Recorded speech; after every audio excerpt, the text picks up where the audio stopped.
ವಿದ್ಯಾರ್ಥಿಗಳ ಸಾಧನೆ. ಲಿಂಗಸೂರು ಪಟ್ಟಣದ ಬಸವೇಶ್ವರ ಪದವಿ ಪೂರ್ವ ಕಾಲೇಜಿನ ವಿದ್ಯಾರ್ಥಿಗಳು ವಿವಿಧ ಸ್ಪರ್ಧೆಗಳಲ್ಲಿ ವಿಜೇತರಾಗಿರುವುದು. ಲಿಂಗಸೂರು ಈಚೆಗೆ ನಡೆದ 2025-26ನೇ ಸಾಲಿನ ಪಿಯು ಕಾಲೇಜುಗಳ ತಾಲೂಕು ಮಟ್ಟದ ಕ್ರೀಡಾಕೂಟದಲ್ಲಿ ಪಟ್ಟಣದ ಬಸವೇಶ್ವರ ಪದವಿ ಪೂರ್ವ ಕಾಲೇಜಿನ ವಿದ್ಯಾರ್ಥಿಗಳು ಉತ್ತಮ ಸಾಧನೆ ಮಾಡಿದ್ದಾರೆ. ಬಾಲಕರ ಹಾಗೂ ಬಾಲಕಿಯರ ತಂಡ ಖೋ-ಖೋ ಹಾಗೂ ಕಬಡ್ಡಿಯಲ್ಲಿ ಪ್ರಥಮ ಸ್ಥಾನ, ಬಾಲಕರ ಥ್ರೋಬಾಲ್ನಲ್ಲಿ ಪ್ರಥಮ ಸ್ಥಾನ ಪಡೆದಿದ್ದಾರೆ. ರನ್ನಿಂಗ್ ಸ್ಪರ್ಧೆಯಲ್ಲಿ ಬೂದಿ ಬಸವ, ಕಾವೇರಿ, ನಾಗಪ್ಪ, ಮಹೇಶ್, ಮರಿಸಿದ್ದಪ್ಪ, ರೇಣುಕಾ, ದರ್ಶನ್ ಪ್ರಥಮ ಸ್ಥಾನ, ದುರ್ಗಪ್ಪ, ರೇಣುಕಾ ದ್ವಿತೀಯ ಸ್ಥಾನ ಪಡೆದಿದ್ದಾರೆ. ಗುಂಡು ಎಸೆತ, ಉದ್ದ ಜಿಗಿತ ಸ್ಪರ್ಧೆಯಲ್ಲಿ ಕಾಲೇಜಿನ ವಿದ್ಯಾರ್ಥಿಗಳು ಉತ್ತಮ ಸಾಧನೆ ಮಾಡಿದ್ದಾರೆ.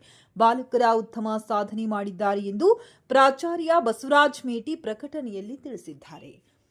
ವರದಿಗಾರರು ಬಿ ಚಂದ್ರಕಾಂತ್ ಅಂಗಡಿ, ಕಿಷ್ಕಿಂದ ನ್ಯೂಸ್, ಲಿಂಗಸೂರು.